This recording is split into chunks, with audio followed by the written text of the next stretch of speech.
अभी सिर्फ 2 किलोमीटर हुआ है, 4 किलोमीटर और। कम ऑन पापा प्लीज अब नहीं। पापा नहीं, ट्रेनिंग का टाइम सिर्फ Guruji. Come on come on come on. Very good Swati, very good, बहुत बढ़िया बहुत बढ़िया।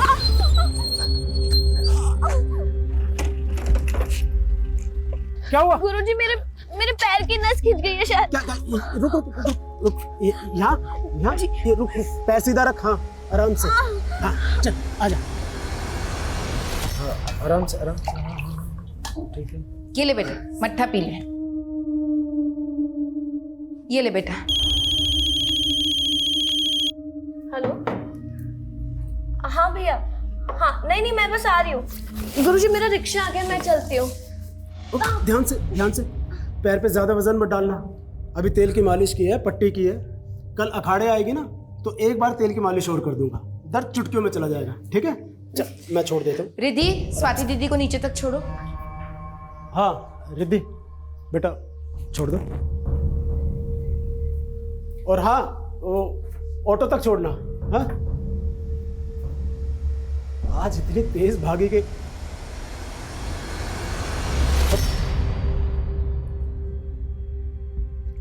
मट्ठा अच्छा है, तुमने बहुत अच्छा बनाया है। मुंह फुला रखा है। आज फिर तुम्हारी सहेलियों ने मेरे बारे में कोई बुरी बात की होगी ना कि तेरा पति पहलवान पति चरित्रहीन है। आप तो हर चीज मजाक में लेते हैं। मैं जानती हूँ कि आपका दिल साफ है, लेकिन मोहल्ले वाले तो नहीं जानते ना। आप लड़कियों को कुश्ती सिखाना छोड़ क्यों नहीं देते?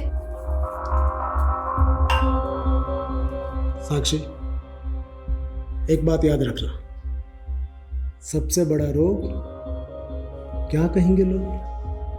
मुझ पे भरोसा है ना, तो बस दिमाग शांत रखो और जल्दी से नाश्ता बनाओ भाई, भूख लगी है। मैं नहा कर आता हूँ, ठीक है? चलो गाओ, यहाँ से गाओ। टिक टिक वन। अरे रुक तो सही यार। Tick two. तुम टिक टिक थ्री। कौन से पापा? जल्दी बताओ ना। पापा, वो लड़की कौन है? लगता है किसी का एक्सीडेंट हुआ।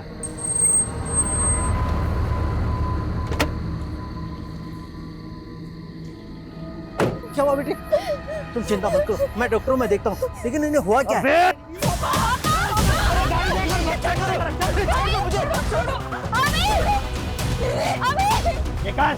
निकाल तेरी ये घड़ी, चेन, पर्स, मोबाइल सब निकाल।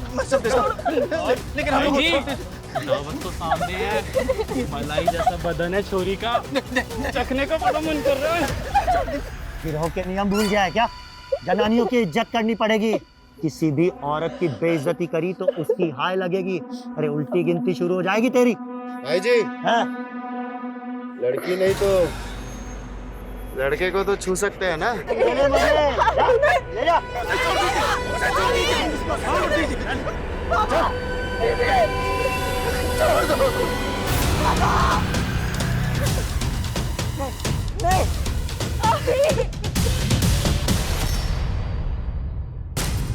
एंटी 99 गब्बर के खिलाफ पहला केस दर्ज हुआ 1999 में।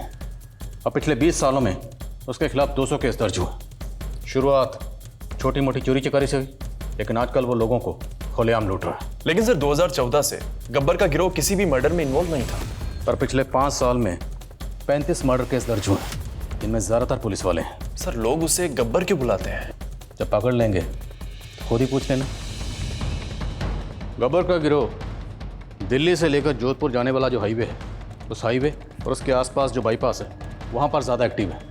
हाल फिलहाल में उसने ज़्यादातर वारदातों को यही अंजाम दिया है, इसलिए हम शुरुआत यहीं से करेंगे। गब्बर को पकड़ने के लिए मैंने तो अंडर कवर ऑफिसर्स को बुलाया। सर गब्बर को आज तक किसी ने नहीं देखा। अगर ये पता लग जाए कि वो दिखता कैसा है तो उसको पकड़ने में आसानी होगी। वो बच्चा अभी हमारी हेल्प कर सकता है सर। अभी फिलहाल सदमे में, फिर भी कोशिश करते हैं। बुलाओ सर। रिद्धि के एग्जाम खत्म हो गए, कुछ सोचा है? पैर बचा के। खाना खा लीजिए ना। खा रहा हूँ ना।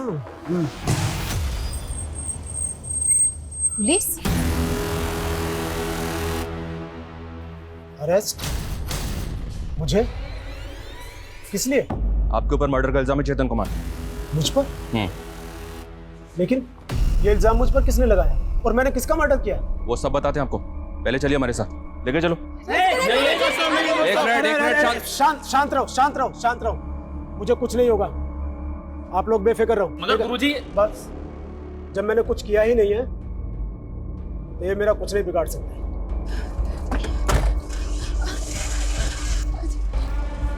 ऐसे कैसे ले जा सकते हैं आप? ऐसे नहीं ले जा सकते आप इन्हें। देखिए, आपके कहने पर मैं आ तो गया हूँ, लेकिन आप ज़्यादा दिनों तक मुझे यहाँ रख नहीं पाएंगे, क्योंकि ये खबर अब तक पूरे इलाके में आपकी तरफ फैल चुकी होगी। और जिन लड़के लड़कियों को मैं ट्रेनिंग देता हूँ ना, वो मुझे अपना गुरु मानते हैं, और वो अपने गुरु का अपमान बर्दाश्त नहीं करेंगे। पुलिस को धमकी दे रहे हो? नहीं, सलाह। अरे वाह, तुमने तो इतनी जल्दी पेशा बदल दिया, कुश्ती छोड़ के ज्योतिष बन गए। जब मैं कुश्ती लड़ता था ना, तो सामने वाले पहलवान को देखकर भांप लिया करता था कि कितनी देर टिकेगा। मेरे आगे लोग ज्यादा देर तक टिक नहीं पाते हैं। पर ये तुम्हारा अखाड़ा नहीं है।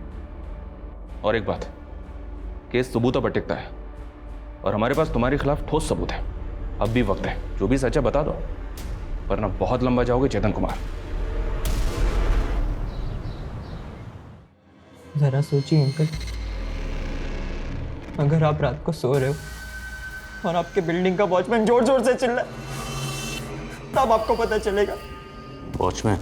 हाँ, वो बहुत बुरा है अंकल। रात को जोर जोर से चिल्लाता है, सोने नहीं देता रात को। अभी बेटे वॉचमैन, लेकिन बेटे ये तो तुमसे गब्बर के बारे में पूछ रहे।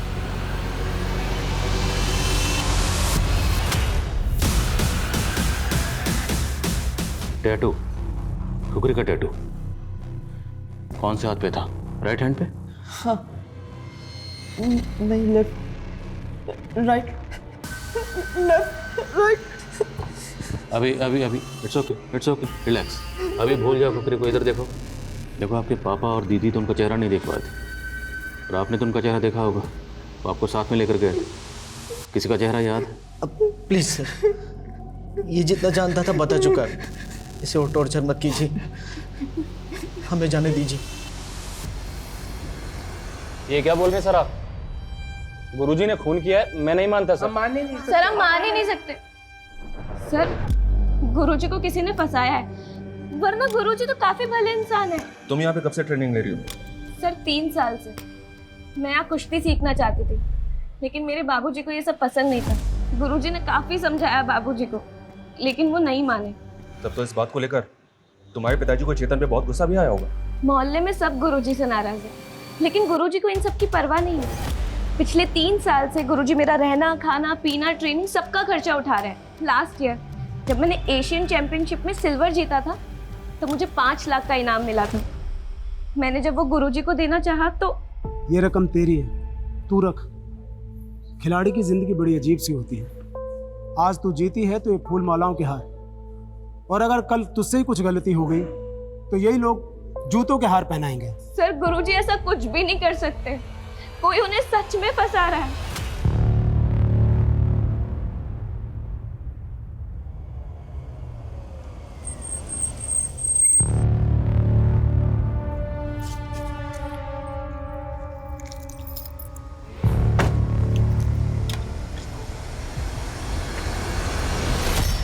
धीरज, happy second anniversary my love. तुम कब आए? तुम तो कह रहे थे कि तुम कल आने वाले हो। कल वो एक्चुअली मैंने तुमसे झूठ बोला था ताकि मैं तुम्हें सरप्राइज दे सकूं। और क्या है मेरा सरप्राइज? तुम्हारा सरप्राइज गिफ्ट फिलहाल ऊपर है, तुम जरा चलकर देखो, मैं ये देख लेता हूँ। कौन है? हाँ जी जी, वो मैडम अपना फ़ोन कार में भूल गई थी। थैंक यू सो मच भाई, बड़े ईमानदार हो यार तुम तो। एक काम करो, ये कुछ पैसे रख लो। नहीं सर, इसकी कोई ज़रूरत नहीं। अरे रख लो। नहीं मैडम, आपका फ़ोन दे दिया मैंने। Thank you so much. ये रखो तुम्हारा फोन।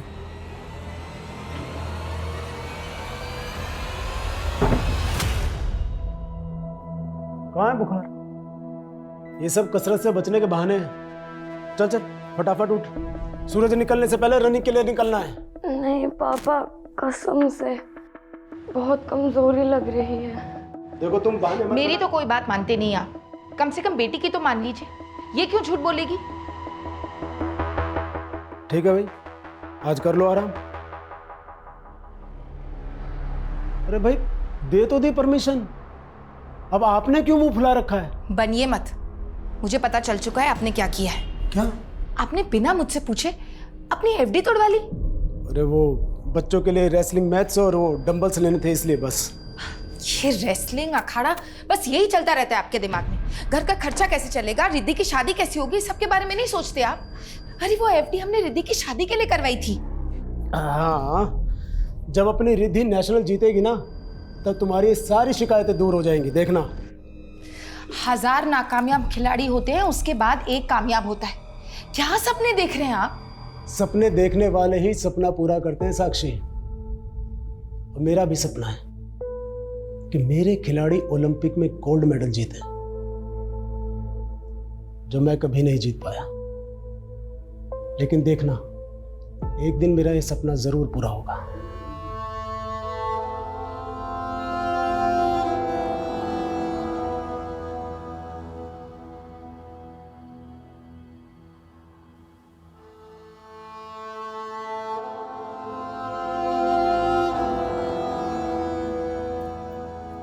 रिद्धि तो अभी तक दौड़ने नहीं गई? वो माँ, पापा नहीं थे तो मैंने सोचा। यही सीखा है तूने अपने पिता से? अच्छी खिलाड़ी बनना है ना तुझे? हाँ माँ, बनना है। मैं चाहती हूँ जब वो वापस आए तो उन्हें ऐसा लगे कि उनकी गैर हाजिरी में तू एक पल के लिए भी उनके सपने को नहीं भूली है। समझ रही है ना तू? तो चल तैयार हो जा, जूते पहन, दौड़ लगाने जा। चल, शाबाश।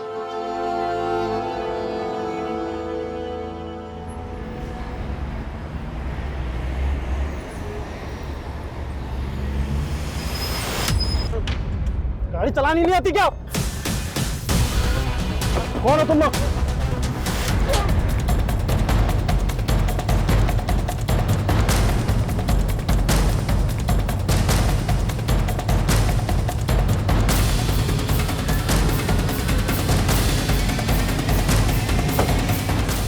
जैन सर। सर, मरने वाले का नाम धीरज जिंदल है। गोली मारने के बाद में खूनी कार उस तरफ लेकर भाग गए। और सर वो उसकी वाइफ है केत की। इनकी हालत देखकर लगता नहीं है कि इनके साथ किसी तरह की कोई जबरदस्ती हुई है। ज्वेलरी भी इंटैक्ट है। Let's talk to her. Sir, हमें किसी का भी चेहरा नहीं देखा क्योंकि उन सब ने अपने मुंह पे कपड़ा बांधा हुआ था। अच्छा, लुटेरे जिस गाड़ी में आए थे उस गाड़ी का रंग या नंबर कुछ भी नोट कर पाई आप? नहीं सर, सब कुछ इतनी जल्दबाजी में हुआ कि मुझे कुछ समझ ही नहीं आया और उन लोगों ने मेरे पति को। सर, एक आई विटनेस मिला है, सागर नाम है उसका। कॉल है सर। सर, सब कुछ इतना फटाफट हुआ कि कुछ पता ही नहीं चला। लेकिन सर, सिल्वर कलर की गाड़ी थी वो।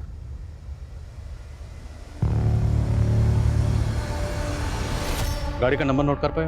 सर, मैं जल्दबाजी में गाड़ी के नंबर पर तो ध्यान नहीं गया मेरा। कितने लोग थे? सर, लगभग 3-4 लोग थे। किसी का चेहरा देख पाया? सॉरी सर, सबने अपने चेहरे ढके हुए थे। अपना फ़ोन नंबर और एड्रेस इन्हें दीजिए, अगर ज़रूरत पड़ी तो आपको कॉल करेंगे। सर, ये काम गब्बर गिरोह का लगता है क्योंकि इसी रास्ते पर उसने पिछले 2 हफ्तों में कई लोगों को लूटा है। लेकिन सवाल ये है, अगर ये काम गब्बर गैंग का है तो उन्होंने सिर्फ कार को क्यों लूटा?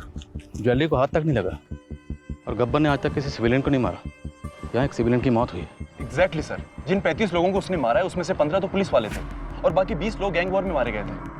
लेकिन सर, अगर ये गब्बर गैंग का काम नहीं है तो फिर क्या कोई नया गिरोह है? फिलहाल ये कहना मुश्किल है कि कोई नया गिरोह है या गब्बर का ही गैंग है। लेकिन इतना ज़रूर है, जिस तरीके से वारदात को अंजाम दिया गया है, तरीका गब्बर का नहीं। सॉरी सर, आपके लिए एक सलाह है, आप भी वर्जिश किया कीजिए, शरीर चुस्त रहेगा। हाँ, आप कुछ पूछ रहे थे, पूछिए। 12 जून को कहाँ थे तुम? 12 जून आप कहाँ थे? सवाल पहले मैंने किया चेतन कुमार, तो जवाब भी आप ही दे दीजिए। मैं तो शायद थाने में ही था। लेकिन पक्का आप थाने में थे? तो मेरा जवाब भी कुछ ऐसा सही है। मैं भी अखाड़े में ही था शायद। लेकिन तुम्हारा फोन बलराम के एरिया में एक्टिव था, वो एरिया जहाँ पे उसका मर्डर हुआ था। ये कॉल डिटेल्स है तुम्हारी, इससे साबित होता है कि जब बलराम का मर्डर हुआ था तुम्हारा फोन वहीं पे एक्टिव था और तुम भी वहीं थे।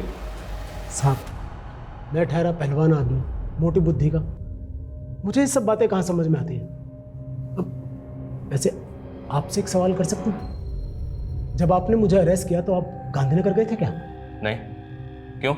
आप नहीं गए थे, लेकिन मैं दावे के साथ कह सकता हूँ कि आप अपने मोबाइल की लोकेशन निकलवाइए, पक्का गांधीनगर निकलेंगे।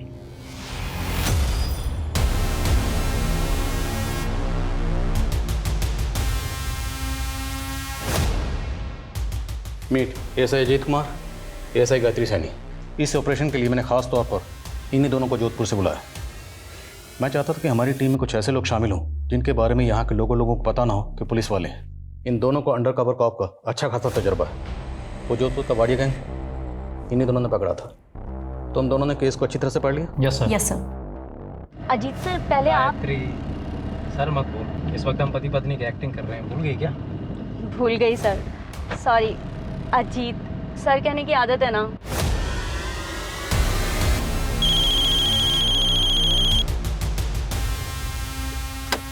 एक मिनट। हेलो, चलो मैं करता हूँ बाद में बात। राम राम सा, गाड़ी खराब हो गई क्या? हाँ,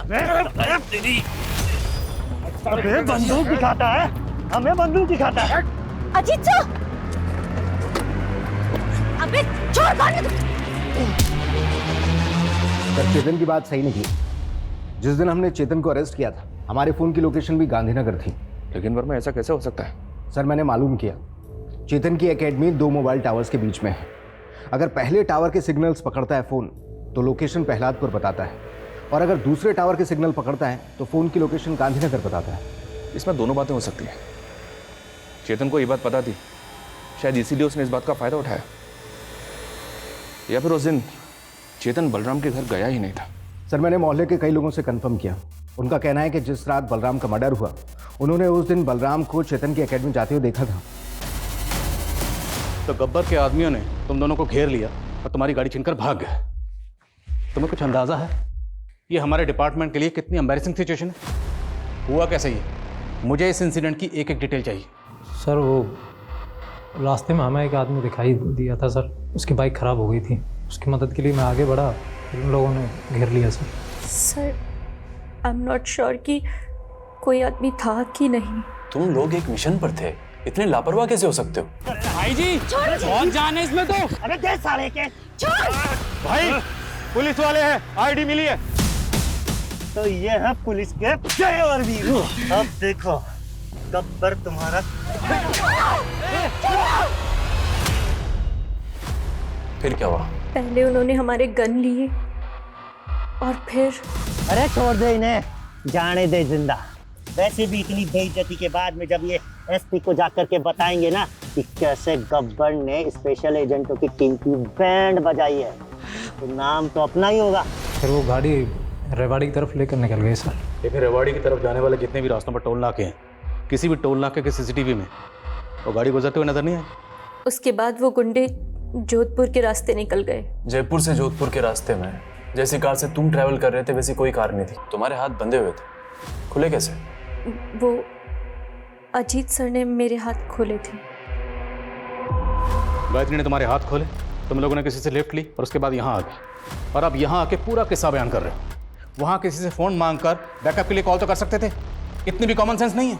उस वक्त हम ह्यूमिलेटेड फील कर रहे थे सर। थोड़ा अजीब है, गायत्री और अजीत एक साथ एक ही जगह पे मौजूद थे जब गब्बर के आदमियों ने इन दोनों से गाड़ी छीनी।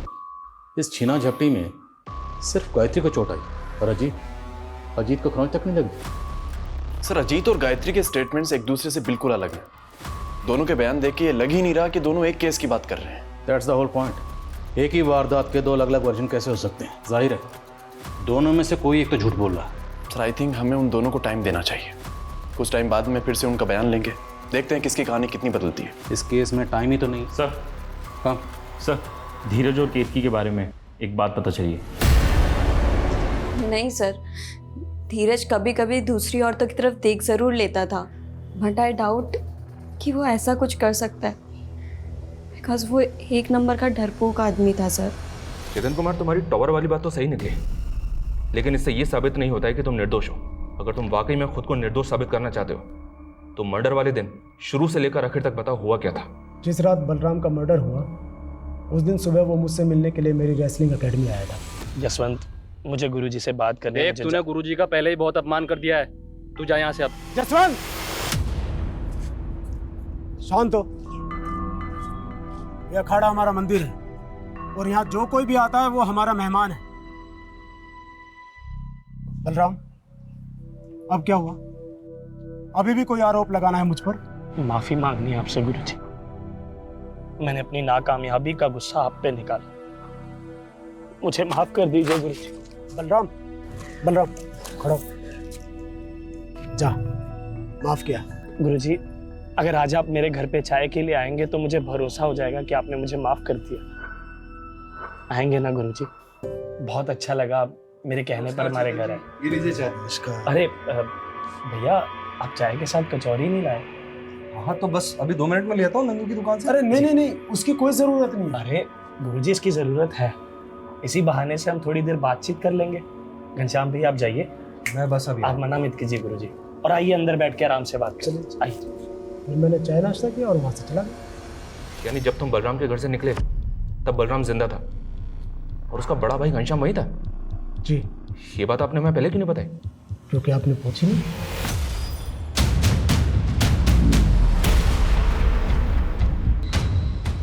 देख, शारजा कप जो है ना वो 1999 में नहीं 1998 में हुआ था और उस साल सचिन ने सेंचुरी मारी थी 143 ऑन 131 बॉल्स।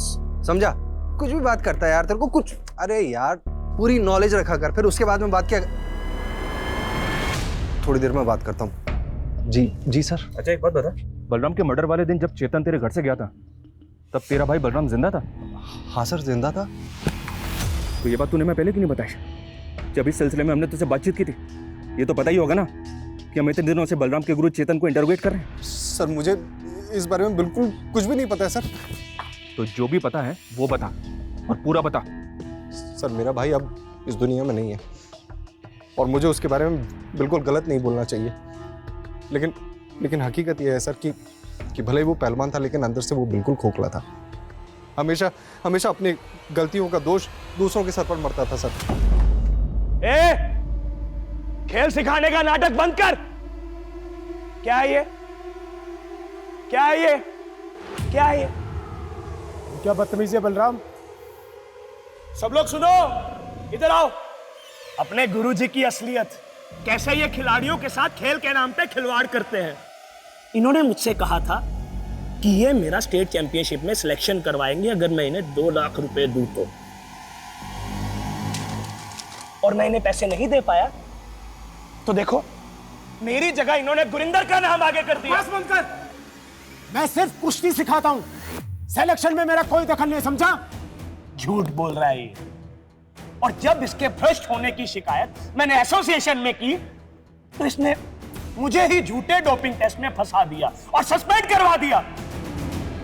गुरु कहलाने के लायक नहीं। बलराम, बहुत हो गया। अगर मेरा दिमाग खराब हो गया ना तो तुझ पे बहुत भारी पड़ेगा। हिम्मत है तो आओ, कर लेते हैं। गुरुजी से बदतमीजी नहीं, और ज्यादा पहलवानी दिखाने का शौक है ना तो तेरे जैसे बहुत पहलवान है यहाँ पे। चल।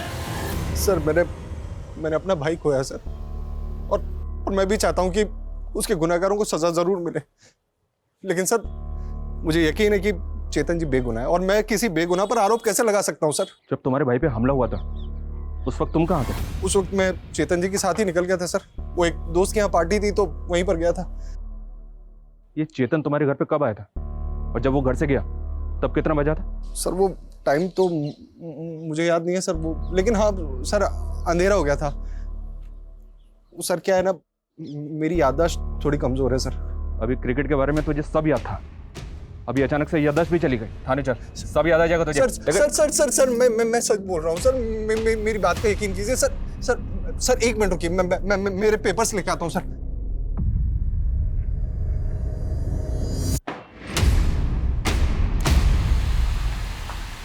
ये देखिए सर, ये देखिए सर, ये न्यूरो सर्जन ने दवाइयाँ लिखी सर मेरे लिए।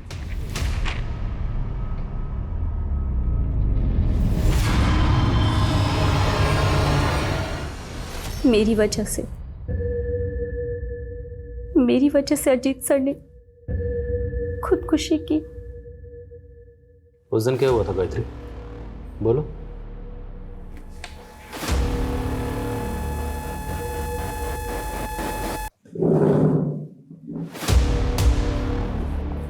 बोलो गायत्री, उस दिन क्या हुआ था? उस दिन मेरा रेप हुआ था सर।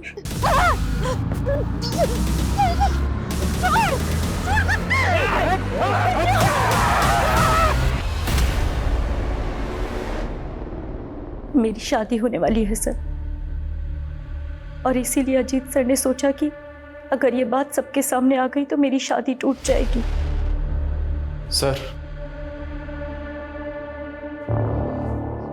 सर मैंने धीरज की वाइफ केतकी की डिटेल्स निकाली। वो जो ड्राइवर आई विटनेस बन के हमारे सामने आया था, सागर। जी सर, सागर। दरअसल वो केतकी का बॉयफ्रेंड है।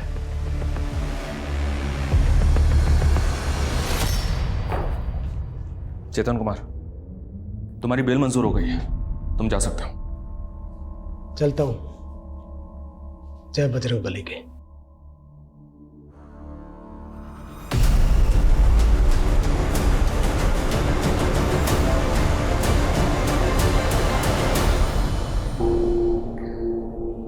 सागर? कौन सागर सर? वही सागर जिसके इश्क में डुबकियां लगा रही थी, तुम्हारा बॉयफ्रेंड।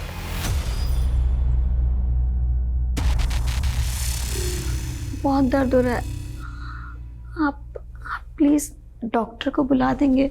अब तुम्हारा इलाज डॉक्टर ने, तुम्हारा इलाज हम करेंगे। पूजा, लेके आओ मैडम को।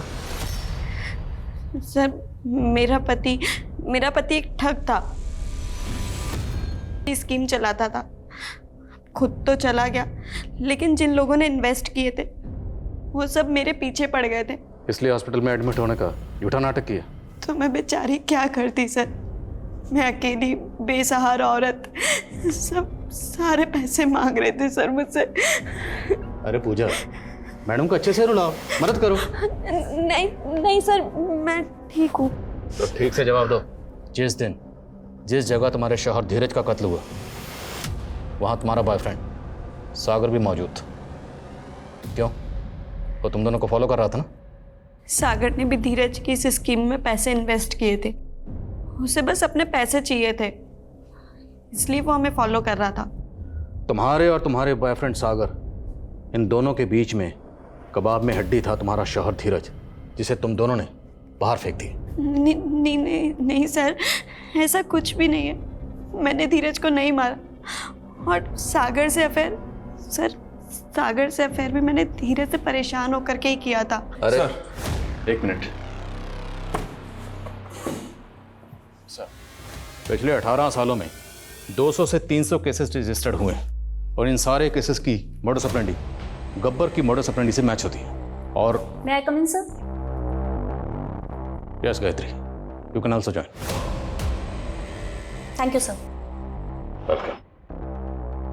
और इन सभी केसेस में एक चीज कॉमन है, जहां जहां ये लूट हुई है वहां पे एक आदमी नजर आता है। वो आदमी कभी होता है, कभी अंदर होता है, और इनके साथ एक 13-14 साल की बच्ची भी नजर आती है। और आखिरी 2 केसेस में जो आदमी नजर आया था, उसकी उम्र काफी थी, एक उम्र दराज आदमी था, तकरीबन 50 से 60 साल की उम्र का। और ये लोग सिर्फ टारगेट को रोकने का काम करते हैं, ये लूट में इन्वॉल्व नहीं होते। ये गिरोह दिल्ली जोधपुर का जो हाईवे है, इस 400 किलोमीटर के एरिया में एक्टिव है। उस हाईवे के आसपास के 20-21 शहरों के लोगों को ये अपना टारगेट बनाते हैं। आज तक जितनी भी वारदातें हुई हैं, वहाँ की लोकल पुलिस ने कुछ स्केचेस भी बनवाए विक्टिम की हेल्प से, लेकिन अभी तक कोई भी पकड़ा नहीं जा सका। उसकी वजह यह है कि गिरोह जो है हाईवे के आसपास किसी भी गांव या शहर में नहीं रहते, ये जंगलों में रहते हैं। जंगलों से आते हैं, लूटपाट मचाते हैं, वारदात को अंजाम देते हैं और वापस जंगल में चले जाते हैं। लेकिन सर वो बूढ़ा आदमी, वो काफी कमजोर है, वो जंगलों में नहीं रहता होगा। राइट, वो बूढ़ा आदमी इस केस की कमजोर कड़ी, ये बूढ़ा आदमी है। हमें इसी को टारगेट करना है, ढूंढना है इसे। लेकिन सर ये तो बहरूपिया है, वेश बदल कर घूमता है, उसको पकड़ेंगे कैसे? एक तरीका है, इस हाईवे के आसपास जितने भी हॉटस्पॉट आई मीन जितने भी ऐसे एरिए हैं जहाँ पे अगली वारदात होने के चांसेस हैं, वहाँ पे 2-2 लोगों की टीम बनाओ, खबरियों को एक्टिव करो और सारे हॉटस्पॉट पर 24 घंटे नजर रखो। एक और बात सर, अभी ने कहा था कि गब्बर की गैंग के किसी एक आदमी के हाथ में उसने टैटू का निशान देखा। Right, tattoo. वो टैटू कुछ इस तरह का, इस टैटू को गौर से देखो, ये कोई ट्रेडिशनल टैटू लगता है। जंगल और पहाड़ के आसपास जितने भी इस तरह के टैटू बनाने वाले हैं, सबसे पूछताछ करो, हो सकता है इस गिरोह के कोई क्लू मिले। So you guys are ready? Sir.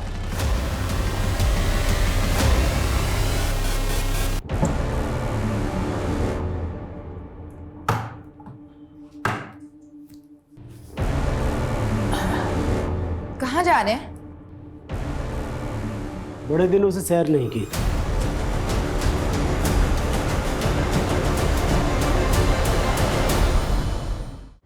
Police team highway से जुड़े उन सभी इलाकों में अपनी नजर बनाए हुए थी जहां लूट को अंजाम दिया गया था और आखिरकार 15 दिनों के बाद उनको एक सफलता हाथ लगी।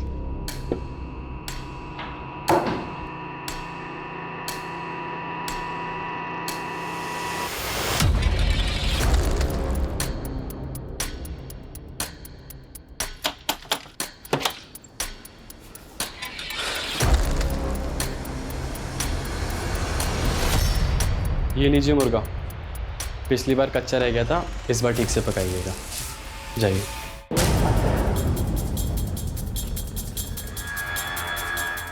सर उस घर में करीब 3-4 लोग होंगे।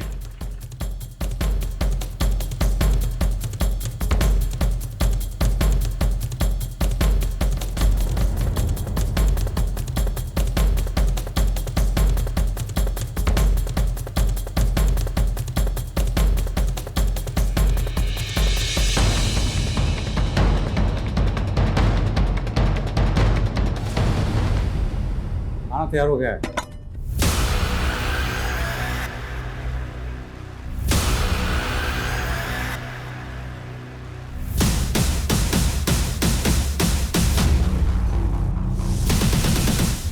बाहर पुलिस है, अलर्ट हो जाइए।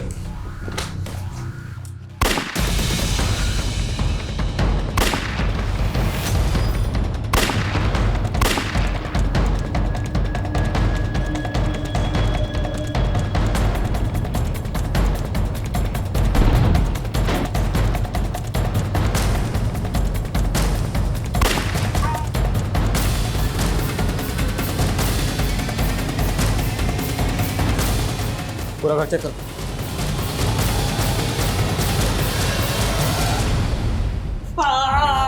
फिक्र मत कर, इतनी आसानी से तुझे मारने नहीं देंगे।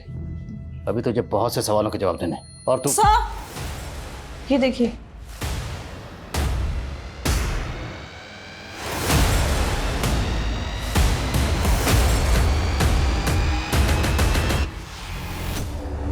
सर हमने बलराम के भाई को बोला था कि हर हफ्ते थाने में आकर हाजिरी लगाए, लेकिन पिछले 2 हफ्ते से वो आया ही नहीं। मैंने घर जाकर मालूम किया तो पता चला कि घर पर ताला लगा हुआ, लगता है फरार हो गया। वर्मा, इस केस को हमें अलग अलग एंगल से देखना होगा। एक काम करो, सबसे पहले ये पता करो कि बलराम और चेतन के बीच में रिश्ते कैसे थे, और इस घनश्याम का भी तुरंत पता करो। बच के जाना नहीं चाहिए वो। सर सरकारी गवाह बन जाओ, मैं कोशिश करूंगा कि तुम्हारी सजा कम हो, और ये भी कोशिश करूंगा कि गब्बर के ऊपर जो इनाम था वो भी तुम्हें मिले। वैसे बच्ची है कौन? वो गब्बर की बेटी है। उसकी माँ मर चुकी है और वो घर में मरने वाला गब्बर नहीं, बंसी था, गब्बर का खास आदमी। तुम्हारा गब्बर से क्या रिश्ता है? मैं सुमित का नाना हूँ, जिसे आप गब्बर के नाम से जानते हैं। सुमित का बाप लुटेरा था, कालिया डाकू। एक लूट में सुमित की आंखों के सामने गांव वालों ने उसके बाप को मार डाला। सुमित को भी जेल हुई। नाबालिग था इसलिए उसे सुधार गृह में भेज दिया गया। फिर सुधार गृह से वो भाग करके बाहर निकला और उन 5 गांव वालों को मार गिराया। वहां से वो गब्बर बन गया। ये सुमित और गब्बर कहाँ मिलेगा?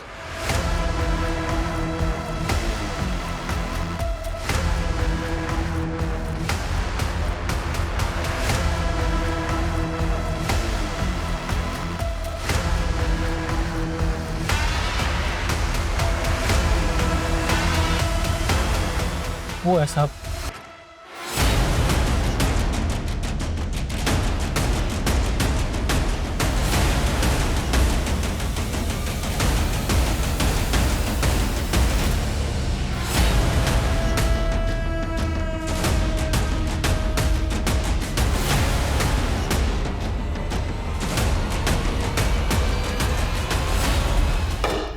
कितने कत्ल किए कभी गिना नहीं, होंगे कोई 35-36।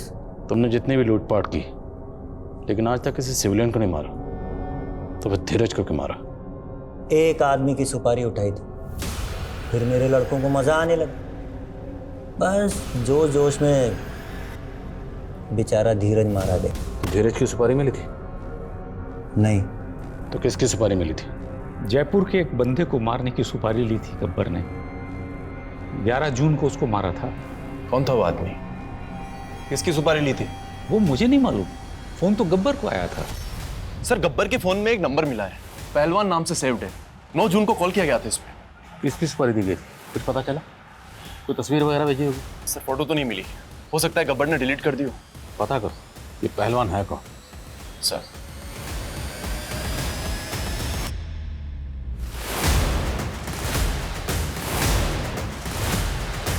सर, निर्माण नगर पुलिस ने पहलवान को अरेस्ट कर लिया है। चेतन पहलवान ने जिंदगी में सिर्फ एक ही चीज कमाई, इज्जत, और वो मेरी इज्जत की धज्जियां जगह जगह पर उड़ा रहा था। अपनी औकात भूल गया था साला। इसलिए तूने गब्बर को सुपारी दी थी?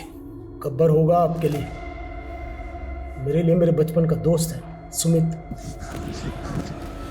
आज तो मुझे हरा के रहूंगा सुमित। मजाक अच्छा कर लेता है चेतन। अब देख, मैंने उससे मदद मांगी। अरे शांत हो जा मेरे पहलवान। नहीं सुमित, उसने मेरी इज्जत मिट्टी में मिलाई है। मैं उसका नामो निशान मिटा देना चाहता हूँ। तूने कह दिया तो समझ, हो गया उस पहलवान का राम राम। मैं तेरे साथ रहूंगा, मैं अपने हाथों से उसे मारना चाहता हूँ। मेरे ही अखाड़े में आकर मेरी इज्जत उतारेगा। हाँ?